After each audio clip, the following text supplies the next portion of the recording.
අද වීඩියෝකින් කතා කරන්නේ ඔයා ස්ට්‍රීමර් කෙනෙක්ද නැත්නම් ඔයාට මොකක් හරි වැඩකට ඔයාට වෙබ්කැම් එකක් අවශ්‍ය වෙනවද? ඉතින් වෙබ්කැම් එකක් පර්චේස් කරන්න ගියොත් මේ දවස්වල ටිකක් ගණන් වැඩිනේ ඉලෙක්ට්‍රොනික ඩිවයිස් ගණන් වැඩි වෙලානේ තියෙන්නේ කොහොමද? ඉතින් ඒක නිසා අපිට හැකියාව තියෙනවා අපේ මොබයිල් ෆෝන් එක වෙබ්කැම් එකක් විදිහට යූස් කරන්න. මේ වැඩේ කරගන්න ගොඩක් ක්‍රම තියෙනවා. ඔයාට පුළුවන් කේබල් එකක් through මේ වැඩේ කරගන්න. එතකොට කැප්චර් කාඩ් එකක් හරහා මේක කරගන්න පුළුවන්. මේ කිසිම දෙයක් නැතුව මම අද ඔයාලට කියලා දෙන්නේ ඔයාලා ළඟ තියෙන මොබයිල් ෆෝන් එක කොහොමද wirelessly wire එකක් plug නොකර ඔයාගේ කම්පියුටර් එකට වෙබ්කැම් එකක් විදිහට අරගන්න කියලා. ඉතින් දිගටම එකතු වෙලා ඉන්න අපි කතා කරමු මේ ගැන.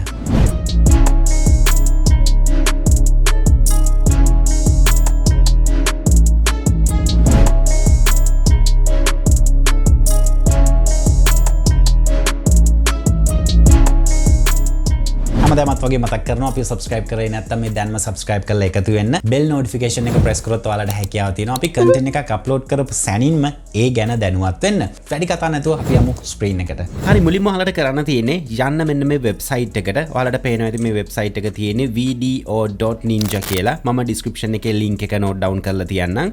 මේ website එකේ interface එක ඔයාලට බලා ගන්න පුළුවන් options කිහිපයක් තියෙනවා. මේකේ last option එක මෙන්න මෙතන තියෙන option එක බලා ගන්න පුළුවන්. create reusable invite කියලා මෙන්න මේකයි අපි සිලෙක්ට් කරන්න ඕන. මම මේක සිලෙක්ට් කරනවා. සිලෙක්ට් කරාට පස්සේ ඔයාලට මෙන්න මෙතන ඔප්ෂන්ස් වගේක් එනවා. ඒ කියන්නේ අපි කැමරා එක යූස් කරද්දි මොන ෆීචර්ස් ද enable වෙන්න ඕනි කියලා. මෙතන අපිට allow video effects කියලා ඔප්ෂන් එකක් බලා ගන්න පුළුවන්. මම මේක enable කරනවා. මේ ඔප්ෂන් එක දැම්මහම අපිට හැකියාව තියෙනවා මේ platform එක හරහා අපේ background එක blur කරන්න, ඒ වගේම අපිව වෙන් කරලා ගන්න ඕන නම් background එකෙන් මේ වගේ ගොඩක් effects experiment කරලා බලලා අපිට ඒවා යූස් කරන්න පුළුවන්. ඒක නිසා මම මෙන්න මේ tick එක දානවා. ඊට පස්සේ ඔයාලට කරන්න තියෙන්නේ මෙතන generate the invite link කියන එක press කරන්න. ඊට පස්සේ ඔයාලට මේ විදිහට QR code එකක් බලා ගන්න පුළුවන්. හරි ඊට පස්සේ ඔයාලට සරලවම කරන්න තියෙනවා ඔයාගේ mobile phone එක ගන්න. mobile phone එකේ normally අපේ camera එකෙන් QR code scan කරන්න පුළුවන්. ඉතින් එහෙම එකක් නැත්නම් ඔයාලට සිද්ධ වෙනවා Play Store එකෙන් download කරගන්න. මම මේ විදිහට මගේ QR scan එක open කරගන්නවා. open කරගෙන මම සරලවම මගේ QR එක මේ විදිහට scan කරනවා. scan කරාට පස්සේ ඔයාලට මෙතන බලා ගන්න පුළුවන් open in browser කියලා option එකක් එනවා. හරි ඊට පස්සේ ඔයාලට මෙතන බටන් එකක් බලා ගන්න පුළුවන් share your camera කියලා. මම මේක select කරනවා. ඊට පස්සේ ඔයාලට මෙන්න මේ විදිහේ options ටිකක් බලා ගන්න පුළුවන් phone එකෙන්. මෙතනදී අහන්නේ අපේ cam එක කොච්චර කාලයකට use කරන්න දෙනවද කියලා. මෙතන 24 hours තියෙනවා, ඒ වගේම 1 week තියෙනවා, forever තියෙනවා. මම මෙන්න මෙතන පළවෙනි option එක දානවා until I close this site කියන එක දාලා මෙතන allow option එක press කරනවා. ඊට පස්සේ අපේ mobile phone එකේ microphone එක, camera වගේ access ඉල්ලනවා. සරලවම වාට කරන්න තියෙන එකේ access ටික දෙන්න. ඊට පස්සේ අපිට මේ විදිහට dashboard එකක් බලා ගන්න පුළුවන්. මේ dashboard එකේ අපිට හැකියාව තියෙනවා අපේ මොන cam එකද use වෙන්න ඕන කියන එක decide කරන්න. back cam එකද rear cam එකද වගේ දේවල්. ඒ වගේම මෙතන video effects කියන එකෙන් අපිට පුළුවන් අපේ background එක blur කරනවද සහ මොන options දෙන්න ඕනි කියන එක මෙන්න මේ section එකෙන් තෝරන්න පුළුවන්. හරි මේ හැම setting එකක් හදාගෙනම ඔයාට කරන්න තියෙන්නේ මෙන්න මෙතන start කියලා button එකක් තියෙනවා. මේක press කරන්න. හරි start එක press කරාට පස්සේ ඔයාලට හැකියාව තියෙනවා cam එක කැමති තැනකින් කැමති position එකකින් තියලා එක place කරගන්න.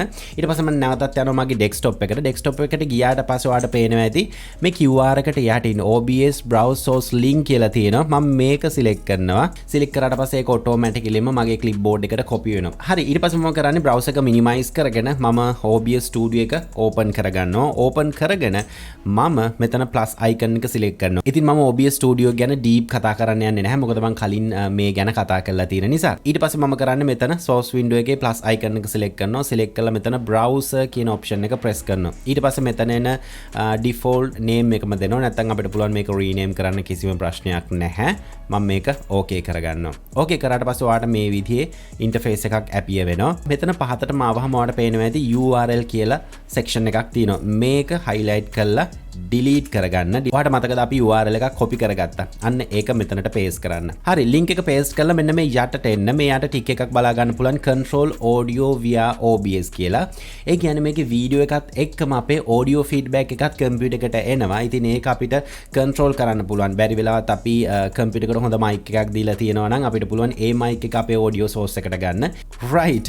okay කරාට පස්සේ ඔයාලට පේනවා ඇති අපේ screen එකේ අපේ mobile phone එකෙන් cast වෙන නැත්නම් record වෙන cam එක active වෙලා තියෙනවා. ඔයාලට පේනවා ඇති මම මේ විදිහට live ඔයාලට අතවනනවා ඒකත් ඔයාලට පේනවා ඇති මේ විදිහට කැම් එක සාර්ථකව අපිට ගන්න පුළුවන් මේක විශේෂත්වය කියන්නේ මේක අපිට vertical type එකකට ගන්නත් පුළුවන් මම ෆෝන් එක මෙන්න මේ අතට හැරවුවොත් ඔයාලට පේනවා ඇති කැම් එක සම්පූර්ණයෙන්ම මෙන්න මේ විදිහට හදාගන්නත් පුළුවන්. ඉතින් මේක අපිට ඕන තැනකින් පොසිෂන් කරගන්න පුළුවන් කිසිම ප්‍රශ්නයක් නැතුව.